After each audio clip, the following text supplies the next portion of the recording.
Bonsoir à toutes et tous et bienvenue à votre dîner VIP en partenariat avec Juniper sur un thème, l'intelligence artificielle au service de la performance du rugby et des services informatiques. Et pour en parler, j'ai le plaisir de recevoir Bernard Laporte. Bonjour Bernard. Bonjour. Et puis j'ai le plaisir également de recevoir Dominique Reich. Bonjour Dominique. Bonjour Julien. Alors on va parler effectivement d'intelligence artificielle, de réseau informatique, d'IA.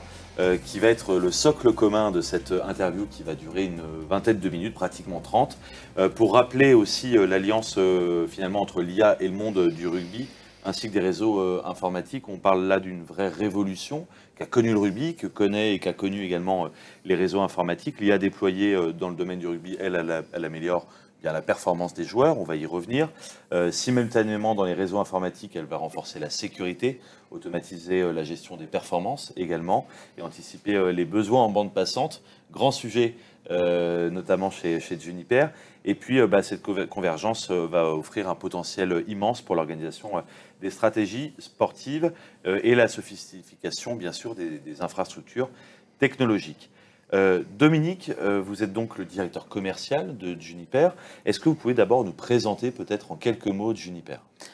Alors, en quelques mots, Juniper, c'est une entreprise américaine, californienne exactement, qui a été créée en 1996 à Sunnyvale, en Californie. C'est une société qui est clé en fait dans le monde des technologies de l'information, tout simplement puisque nous fournissons des solutions en réseau, d'accord, et des solutions de cybersécurité. Pour faire simple, globalement, notre métier, c'est d'interconnecter tous les appareils informatiques, d'accord, de leur permettre d'échanger des datas et bien sûr de pouvoir partager des ressources, et ceci en toute sécurité. Très bien. Votre technologie repose également sur l'IA? Alors, notre ambition aujourd'hui, c'est bien sûr de mettre nos solutions et d'intégrer cette notion en fait d'intelligence artificielle au travers de notre assistant piloté par l'intelligence artificielle qui va permettre en fait à nos clients de concevoir et de gérer de manière proactive leur réseau informatique.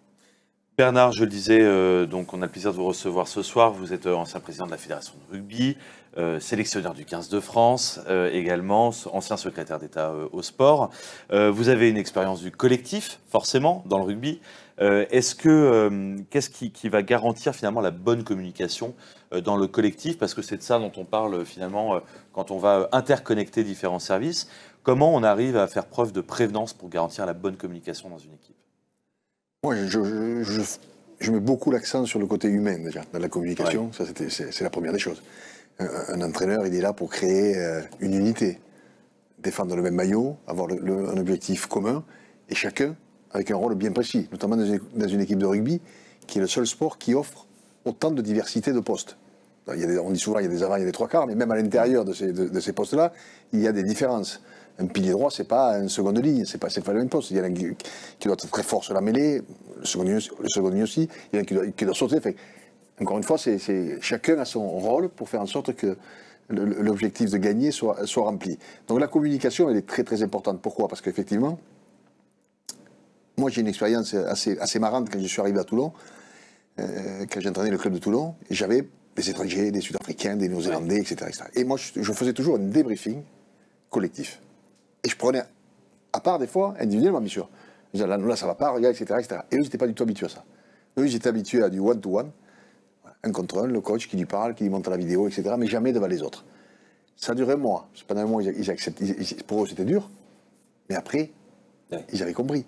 Ils ont compris la force. Ils ont compris surtout que quand je dis quelque chose à quelqu'un, je veux que les autres le sachent. Et quand je dis quelque chose à lui, je veux que les autres le sachent. Parce qu'autrement, s'il jamais dit, mais est-ce qu'il l'a dit à lui? Est-ce qu'il l'a dit? C'est ce qu'il a dit devant tout le monde. Mais ça peut être des critiques positives. Hein. Bravo, quel match, excellent, etc., etc. Donc moi, c'est pour ça que je crois vraiment à cette dimension humaine. Après, on va rentrer dans le vif du sujet, puisque donc c'est l'intelligence artificielle et les hautes technologies. Qu'est-ce qu'elles ont apporté au rugby? Ouais. C'est ça. Et là aussi, j'ai une expérience extraordinaire, je le disais tout à l'heure, c'est que quand j'entraînais au début en équipe de France, donc c'était les années 2000, et j'avais vu que les Anglais avaient, sur le maillot, une sorte de capteur. Je me suis dit, mais qu'est-ce qu'il faut avec ça? Et en réalité, ils analysaient les courses de leurs joueurs. Alors, au début, c'était basique, et maintenant, ça va plus loin. Maintenant, c'est le nombre de collisions, c'est tout. C'est les mètres parcourus, l'intensité, tout est tracé. Voilà. Mais déjà, à l'époque, et là, quand j'ai dit, on va faire ça, moi, les joueurs, ils ne voulaient pas. Ils disaient, à un moment, là, on va être fliqués, là. Si j'en branle pas une, il va vite le voir, Ouais. etc., etc. Et ce qui est marrant, c'est qu'au début, c'était rejet, et à la fin, ils n'avaient même pas fini le match, qu'ils voulaient avoir leur stat. Ouais. Ils avaient compris qu'encore une fois, c'était une donnée pour eux, pour progresser, tout simplement. Moi, c'était pas pour les fliquer, c'était pour eux dire, Rad, tu vois bien, Rad, la donnée nous donne à toi et à moi une dimension qui fait que tu as bien fait, ou au contraire, il t'en faut faire encore plus. C'est pas que pour moi, la donnée était pour lui. Donc voilà, donc tout ça a évolué. Aujourd'hui, et Fabien Galtier en parle souvent, et on dit les data, les data, les data. C'est sûr que ça aide les data, mais ça n'enlèvera jamais la dimension humaine, et heureusement. Et une expérience intéressante aussi, je lisais Hugo Mola, entraîneur du Stade Toulousain, qui disait, si j'avais écouté les data lors de la dernière finale Toulouse-La Rochelle, du top 14, j'aurais sorti Romain Ntamak un quart d'heure avant. Le même Romain Ntamak qui fait gagner l'équipe à 30 secondes de la fin. Ouais. Donc il ne l'a pas fait. Quelle raison? Il ne s'explique pas. Peut-être qu'il s'est dit, il faut que je tire au bout. Je n'ai peut-être pas non plus le remplaçant nécessaire pour égaler sa performance. Je ne sais pas, il ne s'est pas expliqué là-dessus. Mais il n'a pas suivi la data. Donc effectivement, c'est comme on le disait tout à l'heure, c'est une aide à la décision. C'est pas attention, il faut le sortir, etc. Voilà, c'est des dimensions. Le prendre en compte et après. Exactement. Alors c'est très intéressant sur une saison. Ouais. Parce qu'effectivement, quand tu vois le nombre de minutes jouées par un joueur, par exemple, et que tu te dis, attention, en plus, il va partir avec l'équipe de France pendant 5 matchs ou 6 matchs, donc ça va augmenter le truc. Peut-être que là, il faut le protéger parce que l'équipe de France, elle ne va pas le protéger, et à juste titre. L'équipe de France, c'est la priorité. Donc quand tu es un club, effectivement, ça doit t'aider, faire en sorte de faire reposer, d'aller dans le sens de la santé du joueur, prévenir. Ça sert à ça, c'est une évidence. Dominique, est-ce que vous travaillez avec de nombreuses entreprises? Je le disais, l'IA est très importante chez Juniper.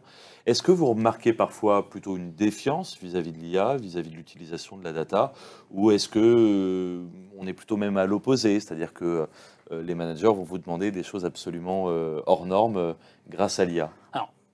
Très clairement, oui, on travaille avec beaucoup d'entreprises en France. Je vous donnerai des exemples plus tard si vous le souhaitez, mais globalement, aujourd'hui, c'est surtout nos clients en fait, qui ont peu de ressources en interne, au niveau informatique, qui font appel à nos solutions. D'accord ? Et c'est de plus en plus le cas au sein des entreprises, même si le réseau, c'est la base de tout. Sans le réseau, je veux dire, il n'y a pas de connexion. Hein. C'est difficile, en fait, d'avoir un Zoom, d'avoir des communications Teams, de communiquer avec ses clients ou alors d'échanger des datas. Aujourd'hui, je dirais, le souci majeur, en fait, chez nos clients, et notamment chez les clients qui ont plusieurs sites en France, ou plusieurs sites au niveau mondial, leur challenge, en fait, c'est de pouvoir, on va dire, administrer, je veux dire, leur réseau à distance. Quand je parle de réseau, ça peut être également leur réseau Wi-Fi, enfin, c'est un ensemble, et de pouvoir les administrer à distance, sans avoir des ressources sur chacun des sites pour pouvoir intervenir en cas de dysfonctionnement. Et c'est là où, en fait, l'intelligence artificielle, sur laquelle, je veux dire, Juniper Network a énormément misé, et ça ne date pas d'aujourd'hui, ça date de bien longtemps, à travers des solutions comme Mist, d'accord, ou Marvis, on est capable, en amont, d'accompagner nos clients et leur donner en fait des outils qui vont leur permettre de pouvoir être proactifs à la fois dans leurs décisions et à la fois en fait dans les investissements qu'ils feront plus tard. Donc ça veut dire que concrètement, en termes d'intégration, c'est beaucoup plus facile aussi, j'imagine. Alors, déjà, je vous dirais, globalement, les points clés en termes de performance pour Juniper, c'est donner de la visibilité à nos clients, c'est globalement que nos clients puissent voir en temps réel ce qui se passe sur leur réseau informatique, d'accord ?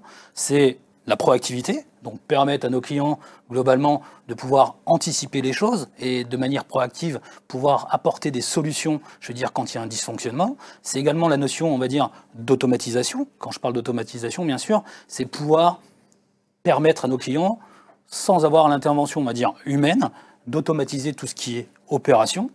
Il y a également la notion, on va dire, d'agilité, puisque nos solutions sont basées en fait dans le cloud, et aussi la notion de simplicité, c'est-à-dire pouvoir déployer rapidement et pouvoir administrer en toute simplicité en fait l'ensemble des solutions.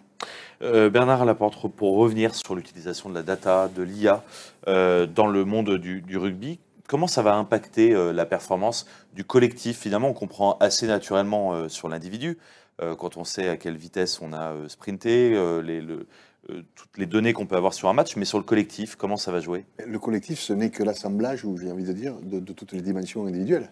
Si vous sortez un joueur parce que vous estimez qu'effectivement, dans le jargon dit, il est cramé, il a du mal à se déplacer, etc., que vous en faites rentrer un autre, cette data, elle t'a servi à augmenter le collectif. Elle n'est pas là pour punir le joueur qui sort.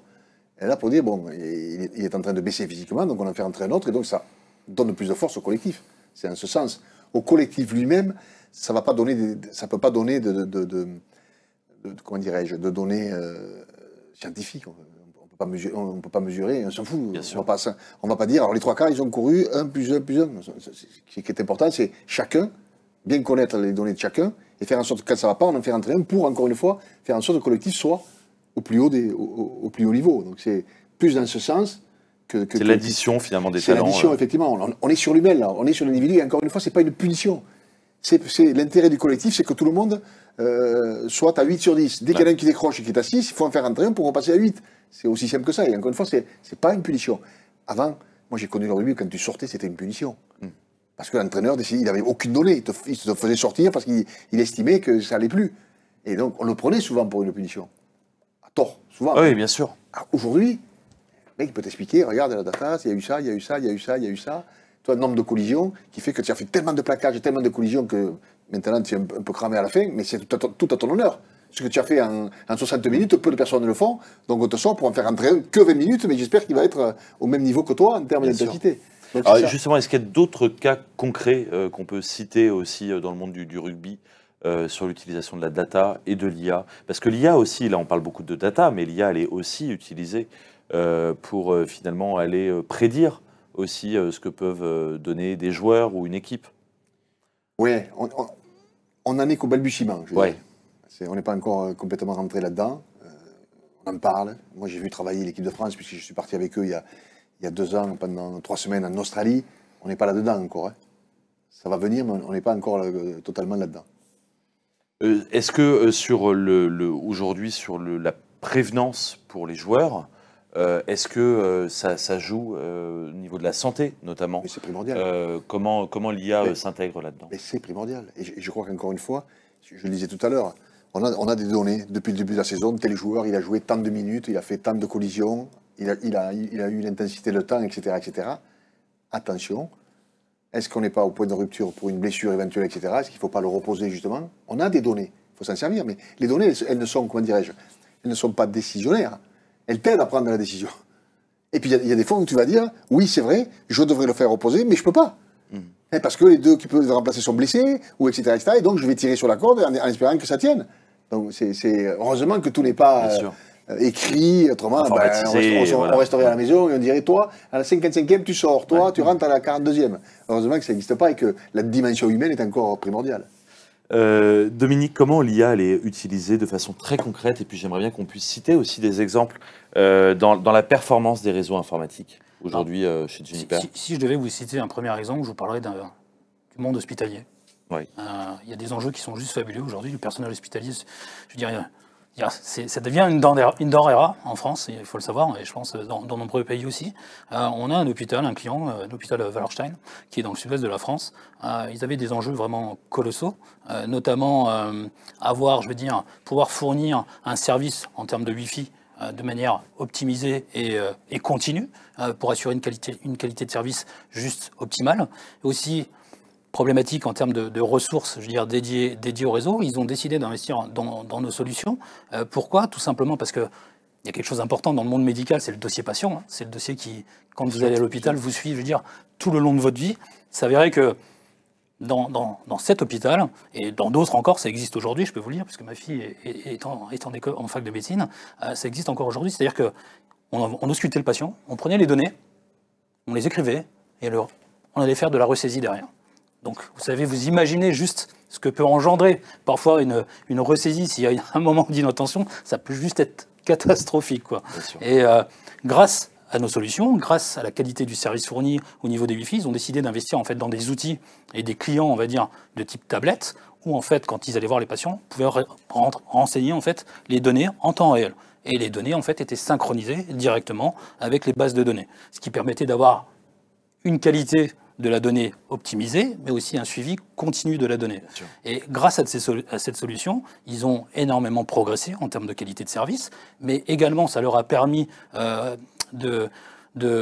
d'avancer et d'aller plus loin dans l'approche, puisque nos solutions intègrent aussi la notion de BLE, c'est du Bluetooth tout simplement, et ça permet grâce à nos réseaux Wi-Fi de géolocaliser en fait les appareils et de savoir où ils se trouvent.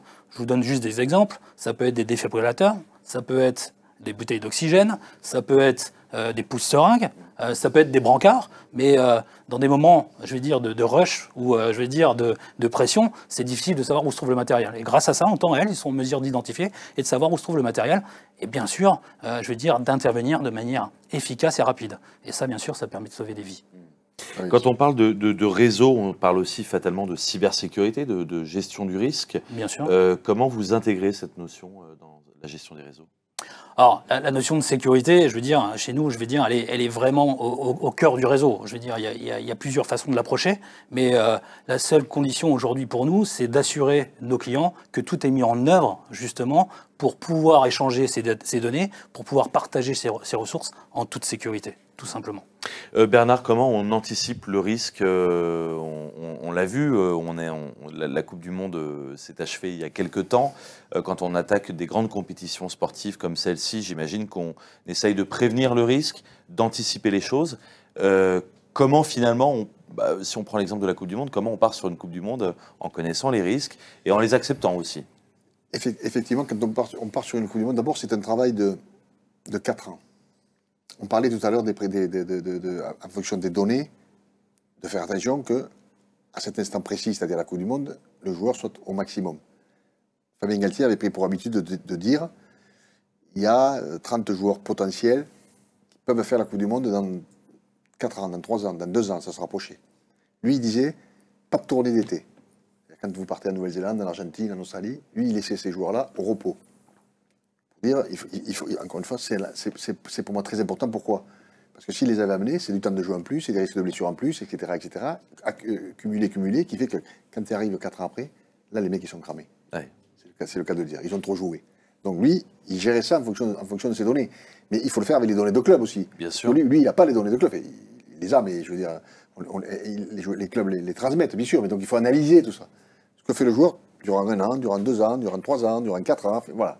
Et d'ailleurs, on en parlait avec lui avant-hier, et il me disait, cette équipe, elle peut aller à la Coupe du Monde 2027 en Australie, qui a une condition, c'est de protéger un tel, parce que c'est vrai que d'abord, ils auront plus de 30 ans, et qu'on sait qu'avec l'âge, c'est plus difficile, etc., etc.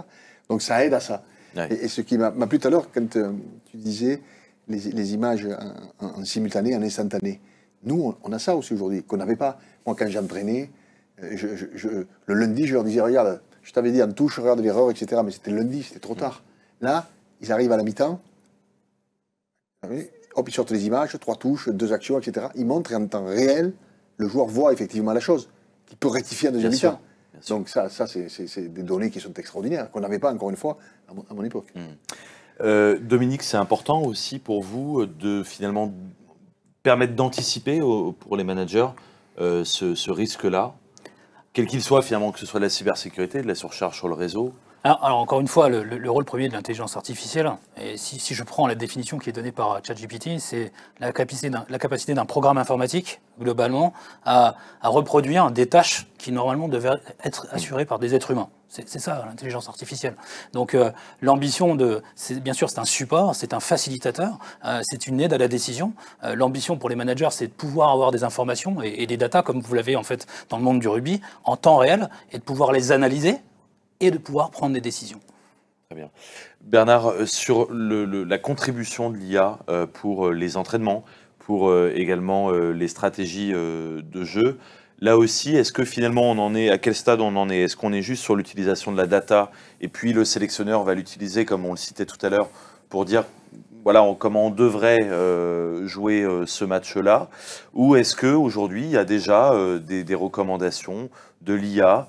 On parle de ChatGPT et c'est pas le cas aujourd'hui, mais je sais que certains journalistes préparent des interviews avec ChatGPT. On peut imaginer que ChatGPT demain puisse dire comment jouer. Mais demain, tu diras, analyse-moi l'attaque de cette équipe. Et il va te donner des informations. C'est une évidence, ça ira plus vite. C'est ce que tu faisais toi en regardant 10 matchs de l'équipe. En revenant en arrière. On avait des gars en charge de ça. Ouais. Et au football, c'est pareil. Toi, tu es en charge de l'équipe qu'on va jouer dimanche prochain. En charge d'analyser le jeu. Oui, bien sûr. Son attaque, sa défense. Il est évident que demain, ChatGPT, comment défend le Stade Toulousain, comment attaque Bègle Bordeaux, enfin l'UBB, c'est évident. Ouais. On va y venir. À ma connaissance, on n'est pas là encore. Ouais. C'est pour demain. Ouais. Dominique, justement sur l'IA, le rôle de l'IA dans l'automatisation et la maintenance, quelle est sa place aujourd'hui? Où est-ce qu'on en est?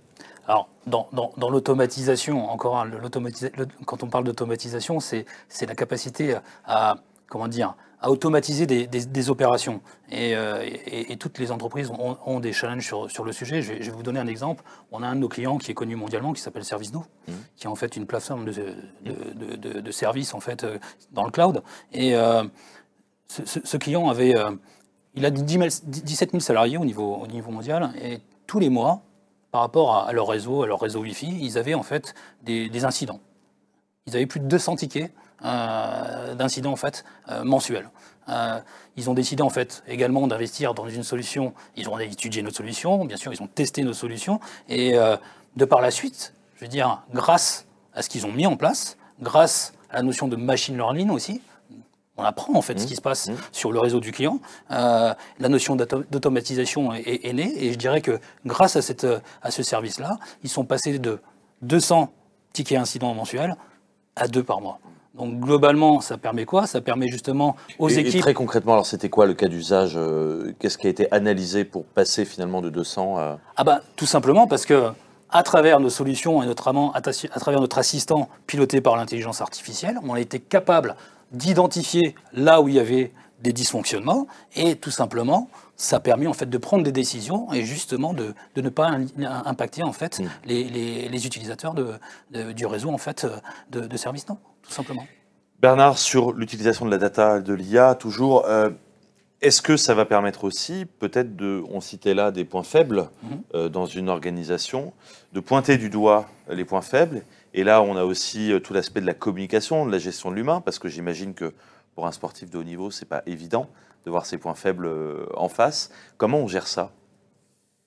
C'est pas évident, mais c'est tellement intéressant. Je crois qu'aujourd'hui, les joueurs, ils ont fait abstraction de la punition. Au contraire, ils aiment que tu leur dises ce qu'ils doivent faire pour progresser, parce que dans tel domaine, ils sont faibles, etc., etc. Tout ça a beaucoup évolué. Ils sont passés professionnels, comme on dit. Bien sûr. Mais ce qui est évident, c'est que l'IA, à terme, elle va supprimer des postes. Ouais. C'est-à-dire que les 3 personnes qui étaient en charge... Qui regardaient le match... C'est terminé. Voilà, on dira, IA, analyse-moi ça, analyse-moi ça. Ça, c'est une certitude. Comment vous le percevez? Est-ce que finalement, vous trouvez que c'est un atout formidable? Est-ce que c'est une... Tu peux pas dire. Ça vous fait peur? Moi, ce qui me fait peur, c'est que, je le disais avant un truc, c'est que moi, je veux qu'on garde une dimension humaine très importante, mais pour un entraîneur, pour un coach, ça, c'est fabuleux. Ouais. Il faut dire les choses comme elles sont. C'est qu'en instantané, ou en très peu de temps, tu as ce que tu veux, quoi. Et on veut tellement tout avoir de suite maintenant, parce que ça va tellement vite, que dire que c'est pas bien, ce serait malhonnête. C'est une vérité. Les joueurs, aujourd'hui, sont en demande de ce type de... Les joueurs, ils sont en demande de toute évolution. Ouais. Le joueur, il veut gagner. Donc si tu ne mets pas au niveau des autres, il va te dire, attends, mais pourquoi nous sommes en retard dans tel domaine, etc., etc., etc. Et il a raison. Bien sûr. Le joueur, il veut toutes les données pour gagner. Dominique, est-ce que vous avez d'autres cas concrets que vous pouvez nous partager justement sur l'apport de l'IA dans... Bernard parlait de suppression de postes. Ouais. Alors, c'est important quand même de revenir sur certains sujets. L'intelligence artificielle, c'est un outil en plus. Je dirais, c'est un outil en plus, c'est un outil qui permet d'anticiper, c'est un outil qui va permettre de faciliter, qui va permettre de prendre des décisions. Mais le fait d'être capable d'apporter ce type de valorisation, ça va permettre aussi de concentrer les personnes qui faisaient ça auparavant, c'est-à-dire par exemple qui dans les réseaux passaient leur temps à chercher d'où venait la panne, à cause de quoi elle était déclenchée, quelle était la route. La route to cause, en fait, c'est ça. En fait, ces gens-là, on va pouvoir les focaliser sur d'autres tâches, je veux dire, à valeur ajoutée. Et je pense que là aussi, il y a du sens. Je pense qu'il faut pas tout voir dans l'intelligence artificielle. Je pense que c'est un vrai plus, et ça va certainement permettre justement aux ressources de pouvoir se focaliser sur des choses sur lesquelles ils vont vraiment pouvoir apporter de la valeur ajoutée et s'exprimer aussi. C'est un moyen d'expression aussi. Bernard, on arrive à la fin de cette table ronde. Quelle est votre vision pour le rugby de demain? Comment, et même dans le sport de haut niveau de façon générale, puisque l'IA, la data n'est pas utilisée uniquement dans le rugby, quelle est votre vision sur l'avenir de cette utilisation-là? Elle fait progresser le jeu. Ça, c'est une certitude. Il n'y a que les anciens combattants qui ne veulent pas voir l'évolution, qui disent que c'était mieux de leur temps. elle fait évoluer le jeu parce que tu as tellement de données qu'effectivement, tu vas encore, sur la performance individuelle, tu vas plus loin. Donc sur la performance collective, puisque ce sont des additions, tu vas plus loin. Sur la stratégie, tu iras plus loin. Je répète, on en est au balbutiement, mais on ira plus loin. Donc c'est une évidence que ça fait. Les joueurs d'aujourd'hui sont meilleurs que les joueurs d'hier? Non, ils ne sont pas meilleurs, ils sont préparés différemment. Ouais. Ceux qui étaient les meilleurs il y a 30 ans, il y a 40 ans, seraient les meilleurs aujourd'hui. Mais on dit souvent, un Björn Borg servait à 175 ou 178 km/h. Un mec qui ne sert pas à 220, 230 aujourd'hui. Ouais. Mais c'est pas les mêmes préparations, c'est pas le même matériel. Et tu peux pas comparer les choses. Bien sûr. Tu peux pas comparer les choses. Il y a qu'un truc qui n'évolue pas, c'est la vitesse. Il y a 30 ans, il y a 40 ans, il y avait des joueurs qui faisaient le 100 mètres en 11 secondes. Ouais. Aujourd'hui, il y en a très peu chez nous. Donc c'est pour ça que je dis encore une fois, ceux qui étaient les meilleurs à l'époque seraient les meilleurs aujourd'hui. Et ils seraient bien sûr préparés différemment, comme le sont les joueurs d'aujourd'hui. Bien sûr. Dominique, votre vision chez Juniper des réseaux de demain, finalement, est-ce que tout sera automatisé et les solutions seront trouvées par l'IA? Alors, moi déjà, il y a des choses importantes. J'adore le rugby et j'adore les codes du rugby, la notion d'intégrité, la notion de passion, la notion d'engagement, la notion de respect. L'intelligence artificielle, je l'ai dit tout à l'heure, c'est vraiment un outil facilitateur qui va permettre en fait aux entreprises de gagner du temps et d'optimiser aussi leur temps et de se focaliser en fait sur les sujets importants pour la croissance de leur entreprise aussi et d'être disruptif par rapport, je vais dire, aux compétiteurs. On a tous des compétiteurs sur le marché. L'ambition de Juniper, elle est très simple. C'est aujourd'hui, on a des solutions qui sont en avance avec notre temps, avec le temps, et globalement, c'est de dire déjà à nos clients ou à nos prospects, tester nos solutions. Encore une fois, l'humilité aussi fait partie en fait, des codes du rugby, c'est tester nos solutions et vous verrez toute la valeur ajoutée que ça peut vous apporter. Et aujourd'hui, finalement, vous rejoignez ce que disait Bernard, chez les joueurs, l'adoption, le taux d'adoption aussi en interne, il est vous voulez dire important. Chez les clients? Oui. Chez les clients aujourd'hui, c'est quelque chose quand même qui est pris en compte de plus en plus. Il y a un réel intérêt, c'est dans toutes les entreprises d'ailleurs, vous avez même des cellules dédiées à l'intelligence artificielle qui se développent, donc il y a un réel intérêt pour cette valeur ajoutée supplémentaire, et je pense que ça va continuer à se développer indéniablement. Merci beaucoup Dominique Reich, je rappelle que vous êtes directeur commercial de Juniper. Merci beaucoup Bernard Laporte d'avoir partagé avec nous cette table ronde sur le thème de l'intelligence artificielle au service de la performance du rugby et des réseaux informatiques. Merci beaucoup de nous avoir suivis pour ce dîner VIP. À bientôt, au revoir.